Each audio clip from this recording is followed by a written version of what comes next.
warahmatullahi wabarakatuh. Bertemu lagi dengan kami Yayasan Aurika di Surabaya. Nah, di depan saya ini ada beberapa karya dari anak-anak gitu ya. Saya suka sekali melihat karya-karya ini. Sebenarnya bukan cuman hasilnya yang enak untuk dilihat, tetapi apa yang bisa dipelajari oleh anak-anak dengan membuat berbagai macam karya. Karya-karya ini ada yang dibuat sendiri oleh mereka, individual, ada juga yang dibuat bersama-sama dengan teman-teman gitu ya, sekelompok gitu, mereka membuat bersama-sama. Ada juga yang dibuat anak dengan orang tua. Jadi kegiatannya memang, beragam.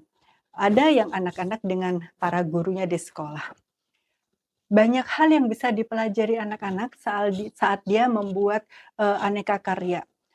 Jika dia membuat, sendiri gitu secara individual masing-masing membuat, itu dia melatih ketekunan, kreativitas, dan tentu saja segala macam imajinasi itu bisa dituangkan karena ini adalah karya individual yang bebas mau diapain juga gitu ya.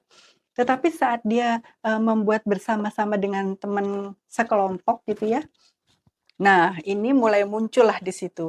Yang satu kepingin, ini apa ya ini, bunga.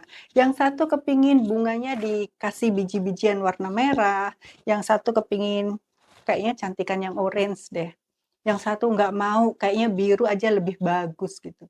Gimana anak belajar untuk berkompromi antara keinginannya dia dengan keinginan teman-temannya.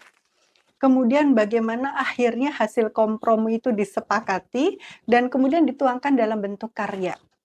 Dan anak-anak adalah luar biasa gitu ya.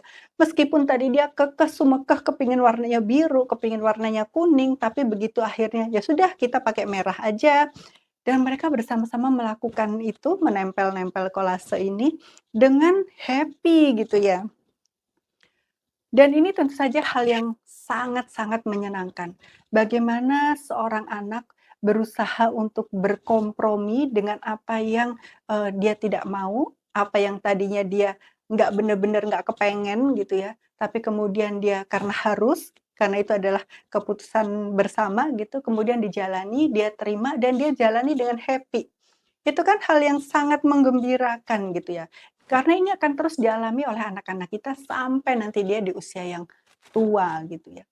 Selalu ada banyak hal di luar keinginannya dia yang mau nggak mau dia harus menerima dan kemudian menjalaninya dengan happy itu. Dan pada saat ini dibuat oleh orang tua bersama-sama dengan orang tua, nah tantangannya lain lagi. Bagaimana seorang anak yang biasanya mungkin dia bermanja-manja dengan orang tua, dia merasa bahwa apa yang dia pengenin itu ter terlaksanakan gitu ya, diturutin oleh orang tuanya. Bagaimana dia berkompromi antara keinginannya dia dengan keinginan orang tuanya. Orang tuanya juga belajar bagaimana dia harus menekan keinginannya untuk itu tadi, mencapai kata sepakat. Karena ini adalah kerja tim. Orang tua seringkali merasa dia lebih bisa kan, karena dia lebih berpengalaman dan tentu saja tangan-tangannya lebih terampil gitu. Sehingga bagaimana dia, mengajak anak untuk melakukan sesuatu, tapi anaknya ini nggak kepengen gitu. Orang tua tahu kapan dia harus membiarkan anaknya bereksplor, menuangkan idenya, tetapi kapan juga anak ini harus dibimbing. "Oh, kamu mau yang itu? Boleh, tapi caranya supaya lebih gampang seperti ini." Nah, misalnya itu. Jadi, tugas apapun yang dilakukan, apakah itu individual, apakah itu dilakukan dengan teman, apakah itu dilakukan dengan orang tua, apakah itu dilakukan dengan guru, masing-masing punya tantangannya masing-masing. Teruslah bereksplor dengan berbagai macam kegiatan yang bisa dilakukan bersama dengan anak-anak kita dan temukan hal-hal yang sangat menarik yang dipelajari oleh anak-anak kita. Sampai bertemu. Assalamualaikum warahmatullahi wabarakatuh.